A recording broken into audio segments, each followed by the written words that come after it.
Yeah. Yeah. Yeah, sure. All right now you're pretty much all completely muffled. That's not actually the audio. That really is what Becca sounds like. It's just...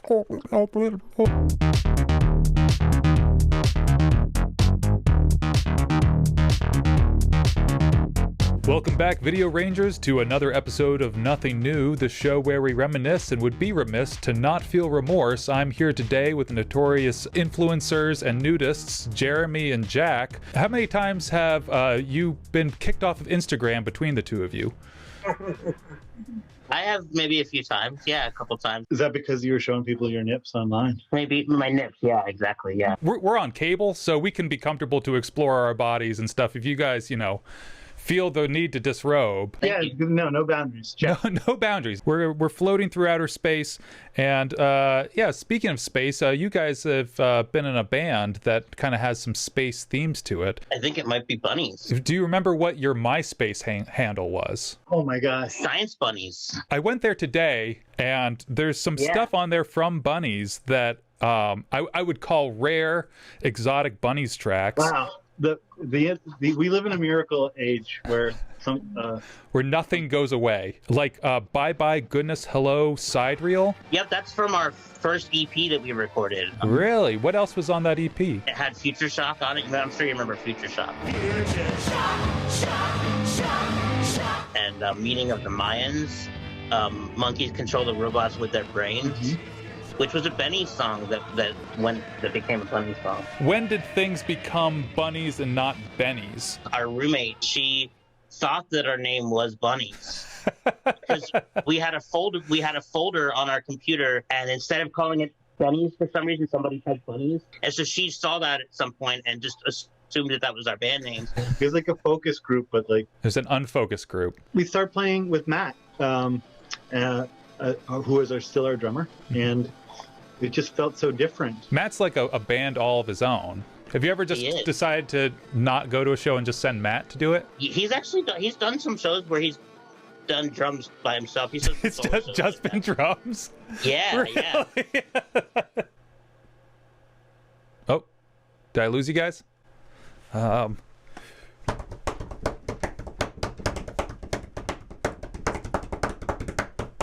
Chico. Oh, there you are. Oh, there you are. There he is. I was all by myself, and I thought it was a good time to do the solo drum show. Why was it Bennies at all? Somebody said Bennies, and we were like, yeah, let's go with it. I had always assumed that it had something to do with, like, Benadryl or something. Yeah, or Benzedrine. I think we figured that kind of stuff out afterwards. Yeah, I think we figured that out later. Well, back to Bunnies. Music for dinosaurs by dinosaurs.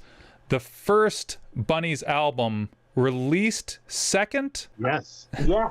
So what took it so long to... We spent so much time preparing for that album, like all the practicing and getting ready for it. And then after we were done, we were kind of like, all right, we did it. We made the album. The demo CD that I had, which seems like I don't have it anymore, I think the songs were in a different order, and there was different songs on there as well. Like Surf Moshi was on there. That was the whole thing, like deciding whether or not to put that on there. Yeah, we weren't sure if we were going to keep it on there. It took years to decide. So I was wondering, you had this album art that you shrunk down to little thumbnails. So, oh man, what you're displaying is another example of our lack of a vision for what we were going to do with the album after we were done. I mean, again, it sounds dumb, but we didn't save the files. Oh, we had left with a tiny JPEG. So we were either we could just get new cover art or just duplicate the little image we have. It's like a Windows 95 desktop. I had wondered if maybe it was covering up the fact that the track listing on the back is different than it is on the album. Oh man, it's hard to read, but I have a magnifying glass. Yeah, that's another thing that we changed later on. It starts with the big picture and ends with the big finish on the back, but not on the album. Oh, that record has a bonus track on it, which is Future Shock. We don't list it. No, it's listed right there. Well, if that's a bonus track, then what is Federal Isolation Commission Presents? Oh, so that's also a bonus track. It's been a while since I thought about this. Both of those songs were on the EP that we recorded. Yes. We didn't want them to go to waste, so we put them at the end of Music for Dinosaurs when we pressed it on vinyl. Well, you've also done a few covers as well as Bunnies. Like Yeah. Alec Eiffel. Yeah, that was part of a Pixies Oh, yeah, tribute. the tribute album. Our old drummer was on that, yeah, our first drummer. We switched high schools, and that's actually how Jack and I met. I still remember the first time I played music with Jack. We probably played Nirvana covers, they met. Yeah, we probably played some Nirvana song or something. Wow. Were these people that put together these comps also the people that put together the Hall & Oates comp that you made a song for? Oh no, that was just us over the weekend. I think it just was very spontaneous. Rob was over and we were probably high on drugs. Rob was telling us how his name sounded like Private Eyes, and and I think it was Jack was very persistent. Yeah. What other Bunnies songs are out there that you could conceivably cobble together into a Missing Tracks album? We did a bunch of recordings of Sesame Street songs that I remember really liking.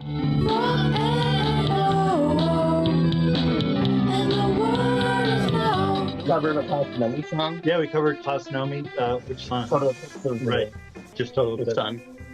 Oh, we also did Total Eclipse of the Heart. Yeah. Oh, yes. Right. We did do that. So, I mean, we were writing for 2 or 3 years, and then COVID happened. I don't feel like the same person. He doesn't feel like the same person. Right. It changes, like, changed a lot about how you think, and, does that merit making another record that is more in tune with how we are now? You could. Oh, you should do is fake your own death and then have famous producers finish the tracks like these are songs from the vault. That's a great idea. Yeah, and then we could be holographs. Except could be less expensive because it could just be you. I managed to rustle up a few songs from Benny's. Some Days, which is featured in the movie Green Castles. Wow, you've done your homework, Yes, Chico. I'm really impressed on your research. Yeah, are there ever any Benny songs that you think about going back to? I like some of it, but for the most part, though, I think Bunnies is such a different thing. You guys have kind of always been forward-facing in a lot of ways. That's a good point. We usually are playing whatever record we just made. Future Shock made its way back into our live set. That's Oh, yeah, really? that's true. There's 4 of us now, so we kind of had to reformat it. And it sounds good, though. Yeah, I really like it. that song stood the test of time, definitely. Yeah, and you mentioned being a 4-piece now. Is Rebecca in the band now, or? Yeah, Becca plays bass now. She's Great. here. Would you like She's here. Oh, really? You're here? Yeah. Where are switch you? out. Do you guys have Matt there too? I mean, I got a picture of Matt. It's kind of hard to see him. That's Matt right there. Does that make it? Yeah, that looks way better. What brand new things can you do as a 4-piece that you haven't been able to do for years? We did a couple cover songs on New Year's Eve, was it? Yeah, that was. I think Not this past New Year's think Eve, but the year before Becca that. played the trumpet on the Velvet Underground cover. Yes, she played it on Venus and Furs. That was a weird environment because, I mean, there were children dancing and Jeremy was singing about tasting the whip and that kind of stuff. Yeah, that was felt kind of greasy, but, everyone had a good Did time. it get you So, banned from Instagram? No. Just a few other Benny songs that I found around. Closer to the Sun. Oh, Closer to the Sun. Yeah, that's an old song from the album that we recorded with Steve Albini in 2000. Is that something about an hourglass or something? Oh, that was on the next album. Oh, you had 2 albums? The Bennies actually had 3 albums. Yeah. Oh, really? The album. Yeah, the first one is like we did in 1998. We recorded that in the radio station of our college that we went to. We actually had to break into Yeah, we had to break in. We had to break in during spring break. Spring break-in. And then all of a sudden the cops showed up. Yeah, the man came. Yeah, the security showed up and they kicked us out. Uh-huh. But on our way out, we propped the door open and then we went back in and finished the album. So where are these albums? Do they exist at all anymore? I have them on. Still have a bunch of CDs because we pressed them all on CD back in the day. I think it was a Fossil record, and that was the name of the album. But it was a CD, and you could buy it on Amazon for $500. $500? Yeah, Are all the albums worth $500? I don't think I could in good conscience say that someone should trade $500 worth of anything for a record, but they're worth 20. Transportation to Mind Transformation, which was the first record that I played on. So I thought it'd be great to have it as a shower curtain. So I think that we probably should charge $200 for. Well, you could also get a really big album with it. Yeah, yes, right, like a mattress-sized Yeah. album. Yeah. Oh, yeah, yeah, that would be that's worth $200. Every time I see Bunnies, it's almost like seeing a magic show, because it's like, I don't know how they did that. Like, there's parts in the song where there's like silence, and then you all hit things at the same time, and then the song suddenly changes. Do you like write down a bunch of numbers? There are occasional parts where our drummer will have to write down some numbers. Wait, are we allowed to give away our secrets like that? Matt and I do a lot of eye contact where, like, I'll just kind of like glance over and we'll both know something is coming. Do you use link think? Exactly. Yeah, on that record. It has a beat in it. It's what we call a stretch beat. And it's within every bar of the drum loop. Basically is a moment where Matt can wait until he feels like playing the snare drum. I guess that's a little bit like human eepquash, except which is a little bit more partitioned out purposely. Each time there's a new eep.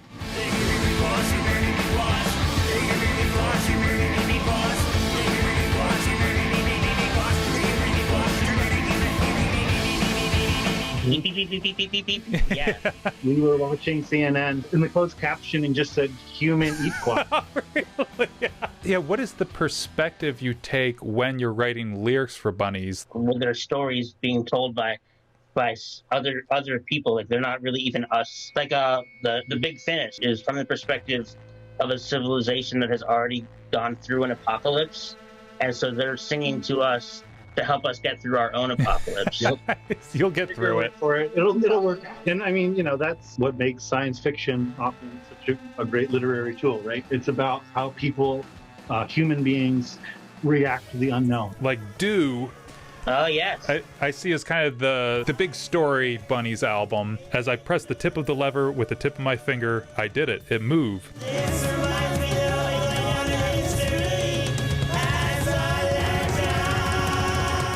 Why will this observer go down in history as a legend?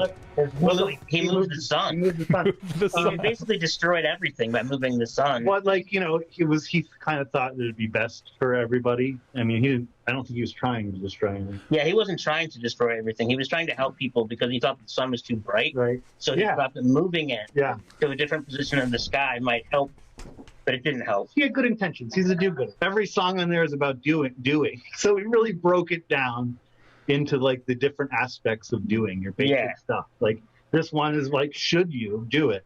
Or another song on there is about the moment before and after you do. Who's going to do it? Are you going to do it or am I? And there's a word for that called Mama La Pinata Pie. Mama La Pinata Pie. Which is a song. It's a lyric on there. It's in the song called The Starting. Anyhow, I've got something from Liz Perry here. Oh, wow. Writes in with a fortune-telling book. 1, ask a question. 2, flip the page. 3, interpret the answers. And it says this page intentionally left blank. You actually get to ask a question. Why? Why? I like it. It all makes sense now. Thank you, Liz. Liz and Jack were both the officiator at Becca and I's wedding. Yeah. Oh, wow. You had double officiators? We had a double officiator, yeah. Wow. That's like twice as many as most people. This is from Be Polite and Kind. What woman is good? Becca's good. There we go. Yeah. Well, how are we defining like good? Like, what kind of moral terms are we using to describe good? Like, I mean, that's all we're provided is what woman is good. Well, I was thinking kind of in terms of like Nietzsche's like genealogy of morals. In what terms are we describing it under like a slave morality? Like, how are we defining good? But we'll just leave it that I'm good. From Big Head Mode, what's something cool to put on the hood of your car? Flaming skull. That would be pretty cool. Oh yeah, like if it was a celebrity skull, that would be probably more cool, I guess. Although, I mean, how are you going to recognize who it is by a skull? Who's going to know? Similar question maybe to the first. Who is the nicest person you've ever met? Jeremy and I were really, really drunk, and we were in Canada, and we decided to go to a brothel. This guy was driving, and he stopped at a red light, and we just started yelling at his car. We were too drunk to be like explain things to. So he got out of his car. It's like 3:00 in the morning, and he drew us a map. And I do remember us on our way to the Canadian whorehouse. And he was probably the nicest person I've ever met. I mean, R. Burgundy 69 writes in to say, what's the trashiest thing you've ever seen? I was inside of a jail interviewing a client. Like one of the inmates stabbed a guard. that was the trashiest situation. I don't know if I think you kind of have exceeded the bar for trashy at that. Like, all right. Like We Are the Seahorses always felt like kind of a fun, trashy affair. Well, yeah. Oh yeah, they were. Oh, They were so trashy it was liberating. Like, I mean, they were exhilaratingly trashy. Like, I couldn't believe my eyes. Yeah. I got hit in the eye at the first time I saw them with a gummy bear so hard. I didn't think I was going to be the same. This giant man, he just pushed people out of the way, and he had his hand in a peanut butter jar, and he pulled it out, and he punched me in the face, and I just got covered with peanut butter. And the sheer volume of pornography that would be on the floor. well, yeah. Like up to your knees in pornography. One more question here from SlippyBoy999. You can take an evolutionary trait from any animal. What do you take? As far as like being a mammal that also can like be somewhat amphibious, like platypuses. And they secrete milk through their skin, and they're poisonous. Oh, Wow. that sounds like a great being able to produce poison would be. I thought you were gonna say milk through your skin. Oh, I guess I guess it would depend on how good the milk is. Correct. Yeah, as far as like it being as how nutrient dense it is, how often I'm secreting milk. Yeah, can you control it? Could you take like a Chips Ahoy and just like rub it on yourself? And yum. Well, yeah, like an Oreo, just dunk it into your armpit. I'm trying to think of mammals that have loud voices because I'm obviously having an issue with that. But that or poison would be great as far as it being kind of Loud a voice or deterrent poison. for me.